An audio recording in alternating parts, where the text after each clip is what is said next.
Welcome to Dialogue this week. In this corner, we invite guests from in and out of Korea to talk about a wide variety of issues ranging from culture and sports to the latest trends around the world. Now, raising pets has now become very common in South Korea. In fact, the estimated number of people who live with pets has reached a whopping 15 million, which is a quarter of the nation's population. Due to this, pet-related industries are booming, ranging from fashion to education and even funerals. But even with a rise in the number of pet owners, there still seems to be some underlying problems that need to be addressed. So, why are more people raising pets in Korea? And what is the environment like for raising pets in the country? And what can we do to enhance the lives of these animal companions? For this, we're joined by Kang Eun, a veterinarian at Itaewon Animal Hospital, and Kim Hae-rin, manager of international affairs and PR team at the Korea Kennel Federation, both via Skype. Welcome to you both to the show. Thank you for inviting me. Thank you for joining us. So first, Dr. Kang, let's start with the reason. For starters, why are we seeing such a rise in the number of people living with pets in Korea? I think more people, especially young people, start raising dogs. I think it's highly related to the low birth rate in Korea. Like young married couples start to adopt dogs instead of having a baby. And also like COVID-19 is also contributed like increasing number of pet owners as well. Because like I found many parents start adopting a dog or cat for their children who stays longer time indoors. So then why do you think more and more people are looking to pets as companions? And what preparations do you think a potential dog owner needs to make? You know, for instance, in Germany, if someone wants to own a dog, they need a dog handler certificate. Why do they have such a requirement, and what are your thoughts on such regulations? Well, adopting a dog or a cat is like signing a 15-year contract. So adopting them only because they are cute or adorable is not enough. It requires much higher responsibility. So in money-wise, they will spend a lot of money as they get older. And you might need to spend plenty of time only for the dog. So I hope the potential dog owners take those things into considerations before they adopt a new family. And I totally agree with the regulations like about adopting a dog. Like I'm in Korea now, like people can adopt a new dog through the like pet markets or pet shops. So any people can adopt a dog.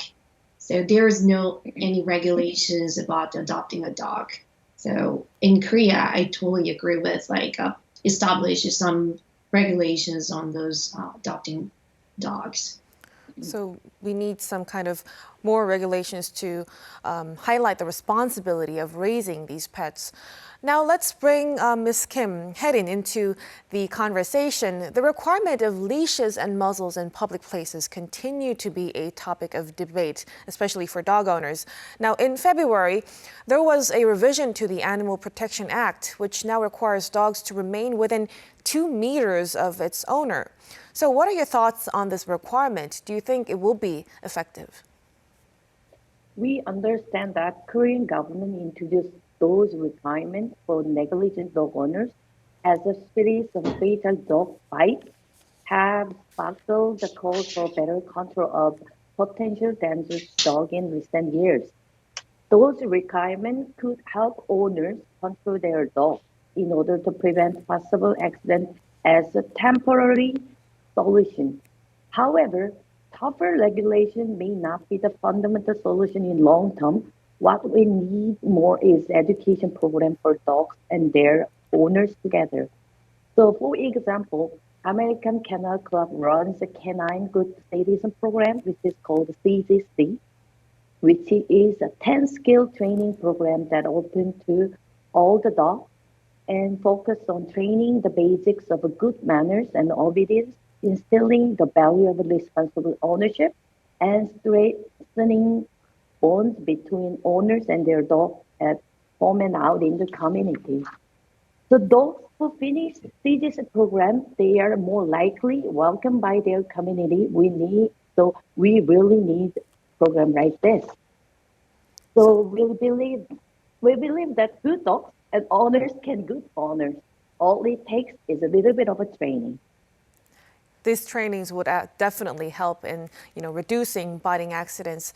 But as I've mentioned, with the increase in the number of dog owners across the country, there have consequently been many reports of biting incidents. What are the concerns surrounding such biting accidents, and where does biting people or dogs biting people or dogs bite other dogs, Dr. Kang? Well, biting wounds can cause severe and fatal infections both in humans and dogs. So it should be considered a serious issue. Like if you or your dog is bitten by a dog or any random dog, please see a doctor or veterinarian before it gets any severe. Also, in Korea is not rabies-free country. Like biting accidents can be a potential cause for spreading out of rabies infection. So please make sure your dog is up to date for any rabies shots every year. Now, speaking of accidents, Dr. Kang, one of the financial factors to consider when living with pets is vet costs. So can you tell us about the pet insurance situation in South Korea? How far along has it come, and where do you see it needing to go? There are several pet insurance products already available and developed by a big insurance companies for humans. And the number of products is definitely increasing recently, but still I found most of my clients are not really having those pet insurance yet.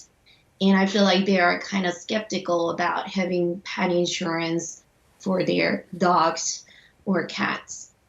And I think the main reason is that, and I don't know why, and so many products do not include they do not cover for the expenses for preventive medical costs like vaccines.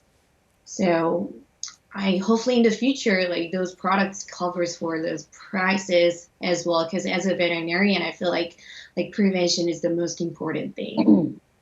I can totally relate to that as a pet owner myself. Now, Hae-rin, President-elect Yoon Suk-yeol has 7 companion animals, 4 dogs and 3 cats. And during the 20th presidential election campaign, Yoon said that he would work to eradicate the so-called dog factories or dog farms in South Korea. What are your thoughts on this? And how would the closure of dog farms affect the supply cycle of dogs as well?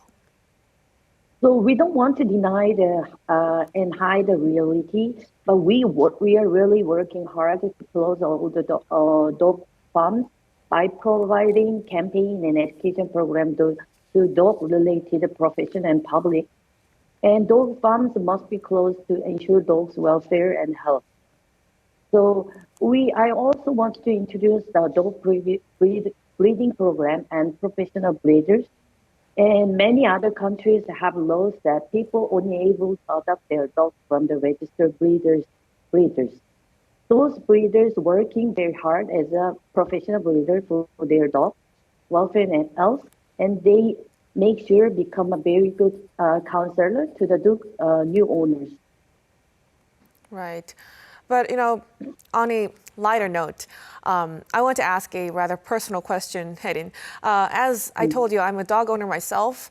My family and I raise my dog in a Korean language environment, and sometimes I don't think my dog understands when I speak in English. So is there such a thing as, bilingual or multilingual dogs? And also, what do dogs experience when we take them on overseas trips? An interesting study was performed by the researchers in Hungary. The researchers compared the MRI scans from reading in 2 different languages. The researchers found different activity patterns in 2 areas of the brain that have been associated in both humans and dogs with deciphering the meaning of speech. They have a very unique understanding of certain aspects of human speech, with the body language and even facial experience.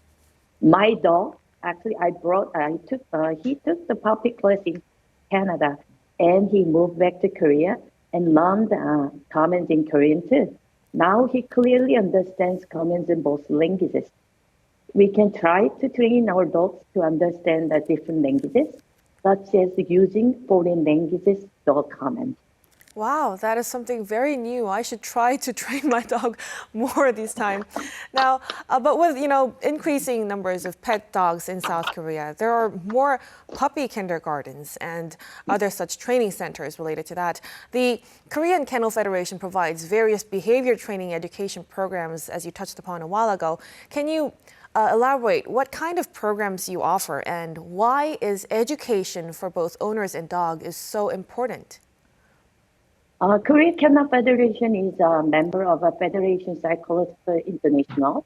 We share our education program with the 98 countries in all around the world. So KKF we have a designated academies which is providing education on grooming and training and so on. Those programs are for professional trainers, and now many qualified trainers from KKF are working actively in Korea. Korea Kennel Federation recently developed the NCS-based education program on dog behavior training. It will allow many Koreans to access the education program easily. Learning from our program, owners can train their dogs by themselves. As I mentioned before, it is really important to provide the proper education to dogs and owners. Moving on to our final question. Hae-rin, pet dogs are treated like family more so than other pets. Now, what is the pet dog funeral industry like in South Korea? Is it quite different from other services that are offered in other countries? So as we have developed the pet industry right now, so many pet owners care about the funeral and funerals, their dog's funeral very much. But in South Korea, it is illegal to bury animal carcasses in other people's private property or parks. So it is really important to find the authorized animal burial and cremation facilities. Those days, there are many pet funeral service companies which offers the funeral cremation, different ways to keep the ash and so on. So it is necessary to find the proper place and use their services. There are many, so we can easily find it nowadays. Right, that's good to hear. But I'm afraid we will have to wrap up our discussion at this point. Thank you so much for making time for us, Hae-rin and Dr. Kang. It was a very informative discussion. I hope both of you have a great weekend. Thank you very much.